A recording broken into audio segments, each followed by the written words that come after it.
see on cancer alone is huge. Like it's a lot more alarming. And some of you just take that doctor at her first word, that first test, and go take this like really toxic medicine. You go through these treatments, and you'll find out later on in the course of that treatment that you didn't have cancer. And we're seeing that. And we're like, okay, so we just paid a fortune for you for cancer care, but at the same time, you're putting your body at risk. You're putting yourself at risk because of this. Yes, the system is fucked. I will never say that the system is perfect. What I hear on Clubhouse, social media, what I hear from like Elizabeth Warren types is their solutions are not it.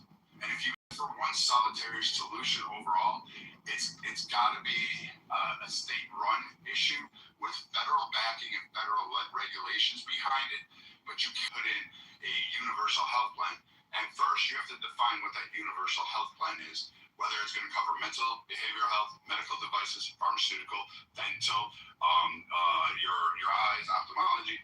If you're going to cover all of that, including all the ancillary services that go with it, now that's a huge price tag. That's a massive one. And Obamacare was a very much, even under the silver plan, the gold plans, they stripped out a lot of things that people aren't even aware that if they get a certain disease, if they receive a certain medication, that shit ain't covered under the Obamacare. That's not remotely covered under the ACA. We have a very strict option. I was just going to say, it looks like Norm has been waiting, and then Progressive after Norm. Yeah, no, I'd like to talk about.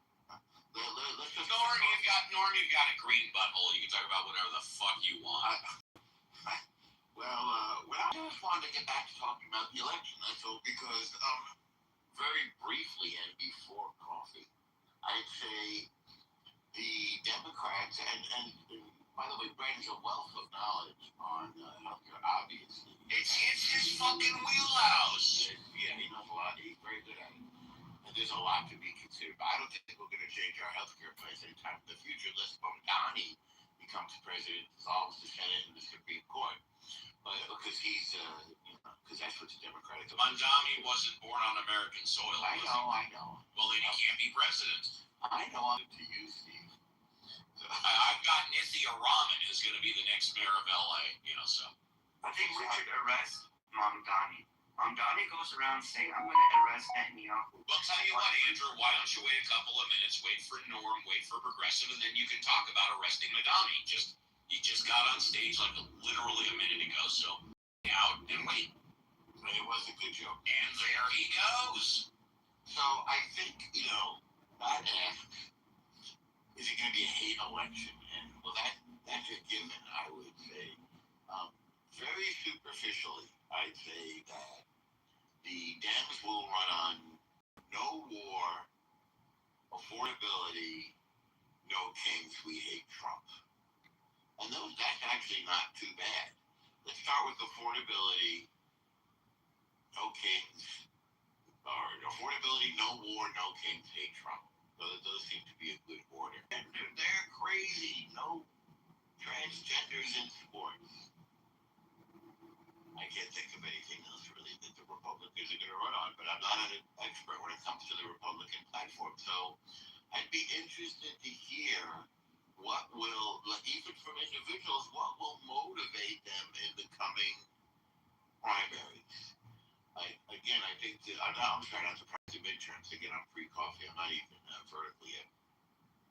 Because I had a sleep deficit, so I paid off my sleep debt. So the Democrats are, no war. That's a pretty strong platform. We hate Trump. We know he's a very powerful motivator. So will people start voting more Democratic because of Trump on the one hand, and what will happen to the Republicans? And here's the most important question. We are a 30-30, let's see, hang on, 30-30, 40 countries, actually a little bit more than that. It's more like a 27-27 and then 45 country. I mean 27% Democrat, 27% Republican, and 45% independent. Steve, You let me know, I think. How will we swing independent voting? Yes, I did leave the Republican Party about 2 years ago after being in the Republican Party for 25 years. I'm an independent. That's correct. Disgusted with both forms, the Democratic and the Republican Party, and what their narratives were. I was disgusted. I was vomiting in my mouth. That's what. What disgusted you about the Republican platform? Other people want to speak. I mean, you could just a laundry list. Yeah. Maybe. Well, let me just say it this way. Yeah. Ronald Reagan would roll over in his grave if he saw the Republican Party today. I follow basically Reagan economics, even though I don't agree with everything. I think Ronald Reagan was the perfect Republican candidate for president, but that's for another time. Okay. So you Reagan Democrat. I was a Democrat when I voted for Reagan. Yes, a Reagan Democrat. Yes. see, I think that'll never happen again. We had a lot of Democrats who voted for him, and they found him appealing. It's interesting. I think Trump did get a bunch of Democrats voting for him, and certainly a bunch of independents. But I think he squandered that political capital with the war. Again, I support him in his war effort, but it is he is impulsive, vengeful, petty. He has no filter. No filter. And he's a character. He has weird, things that he does. He puts his Proclivities, weird proclivities. Weird proclivities, yes. He lies all the time. Yes. However, I will say in defense that he is a necessary. We have moved into crazy land, and he's a little bit crazy as well. And I think he's lurching us back to culture wars. That's a fair observation as well. So this is what I want to hear. What do we think that will be the main issues going into November? Because it's a big deal. If the Democrats take back the House, they'll impeach him and flip the swings a little bit. I don't think they'll win the impeachment. I don't think so, because they need a 67% vote in the Senate, and they're not going to have 67 votes to do it. So I disagree with that one too. To do. But they're going to do their best, and it's within reach for them, I think. I'm saying. And I think they will impeach him. I think that's a given. And they'll be the heads of the committees. They'll start investigating him. They will clip his wings. He will not have the same free hand. So with that set up, I'm interested to hear what people think about the upcoming midterms. Mainly because that's why I came into the room, because of the title. But we GOP midterm strategy, Democratic Party midterm strategy, for that matter, we can talk about Fauci. So let me get my breath and work on a cup of coffee. We can talk about any of those things. I'll come back to the Fauci thing as well. Thank you, Norm. Thank you, Norm. Next up is Progressive, and then Andrew. Hi, Progressive. Hey, good morning, Steve. Good morning, Scott. Good morning, El Normo. Good morning, Viking. Loving your new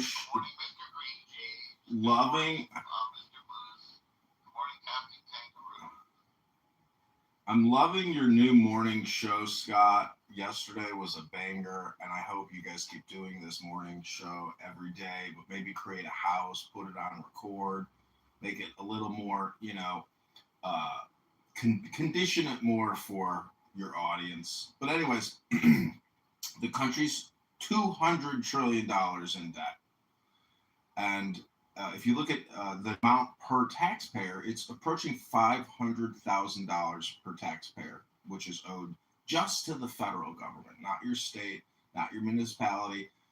That's almost $20 trillion nationally for just city debt. The numbers are catastrophic. In 25 years since 9/11, we have literally reversed course financially as a nation 100 years. And fiscally prudent conservative is the criticism. He is a huge spender. He is our Midas. He is our Uncle Sam with a golden thumb. But the amount of debt per taxpayer is growing, and that number is real. It's going to show up in your taxes. It's already showing up in your property taxes. Countless Americans are losing their homes because they cannot afford to continue to service their property taxes. And, you were a Democrat who voted for Ronald Reagan. I've heard great things about Ronald Reagan. I've heard great things about Nixon. But the point is, if America goes socialist, you're living in a delusion and an illusion. We already are a socialist country. Social Security at over $1 trillion a year, and our national interest and our military defense over $1 trillion a year each. The biggest problem is Medicare, Medicaid. At over $4 trillion a year, we create an industry for profit of the highest scale ever, where even Russian scammers are coming in to take from our annual $4 trillion plus budget, because it's that much money. And the scams are that big. And what has J.D. Vance, our scams are done? He giggles when he gets a Tic Tac at Lindsey Graham's funeral. Where are the mass arrests of all the criminal syndicates? Look at Viking. He's talking about these huge multi-billion-dollar healthcare groups, hospital chains, insurance providers. Then you got the private equity investors who own these health insurance corporations or large hospital groups throughout the country. When I worked at Google, I was working side by side with a woman who ran the advertising for these massive hospital groups and for these primary care physician, emergency clinics, etc. It's a huge business. I've heard doctors scheming and scamming on the treadmill about how they're going to go direct to consumer and get that Medicaid money. It's a business. And the business of America is business, but the debt has grown to apocalyptic levels. If you are a 21-year-old female today, just graduated college, you're moving to a major city to go work for a major corporation, you've been saddled with $500,000 in debt that you can't feel, you can't see. You see it showing up in rising prices like your rent and your groceries and your gas, etc. That's real inflation. But you haven't felt the pain of the debt that your government and your elected politicians have put on your back. Every major politician is to blame. None of them are fiscally conservative. Elizabeth Warren and Bernie Sanders are the biggest hypocrite frauds because they've taken in over $1 billion from these mega corporations, and they keep screaming, spend, spend, spend my housing bill, spend my new Medicare, Medicaid up there, spend, spend, spend. These people can't run a business. And they just create content propaganda videos every single day. So they're just brainwashing us and hypnotizing us to not feel the pain. But the numbers do not lie.